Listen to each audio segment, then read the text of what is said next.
Perché Sono come sempre dico questi campioni, nessun campione è più grande del proprio sport. Il tennis è più grande di qualsiasi campione che lo possa, e lo sport in genere, qualsiasi disciplina è Eh. più grande di qualsiasi fenomeno che lo può attraversare. Forse in questo è stato un po' un'eccezione Tomba, nella nicchia un po' più ristretta dello sci, No, perché no, dopo Tomba in Italia c'è stato un pochettino di down, nonostante poi le squadre alla fine fossero anche più forti dei tempi di Tomba. Su questo, mi sento di correggerti perché anch'io sono cresciuto con questa opinione, e cioè lo sport è sempre più grande del campione.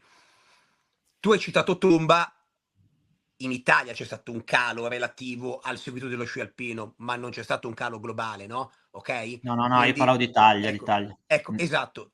Ehm, Ho sempre creduto questo, poi però mi sono imbattuto in una situazione che mi ha portato a cambiare opinione, o almeno ci sono delle figure talmente enormi nella loro grandezza da probabilmente essere Yuzuru?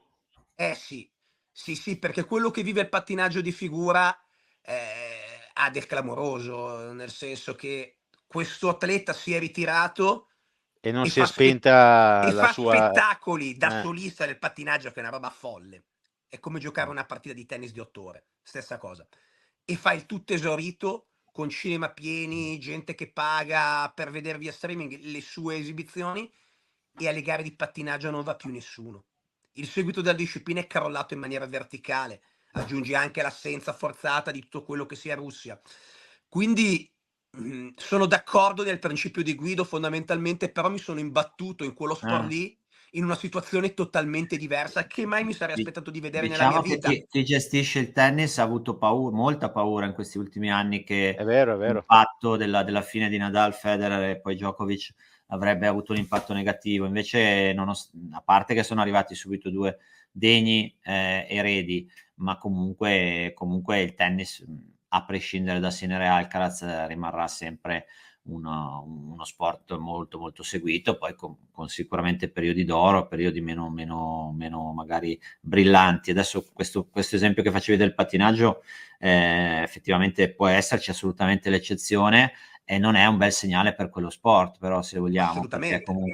perché comunque non dovrebbe essere così, ripeto, però insomma a volte è talmente carismatico, è talmente emozionante, perché dico Tomba, ci sono stati anche sciatori che hanno vinto più di Tomba, però le emozioni che ha dato Tomba, non credo solo agli italiani, credo un po' a tutto tondo nel mondo, la folla che portava alle gare, quell'attesa che c'era alle gare di Tomba, anche chi ha vinto molto più di lui non l'ha mai neanche avvicinata, secondo me, nel mondo dello sci. E tra l'altro, se soltanto non so come facciano, però siccome Massimiliano è molto seguito dal Giappone, soprattutto su Twitter, se nominiamo Hanyu, c'è il rischio che arrivino, non lo so come, ma dei messaggi proprio da quella parte lì.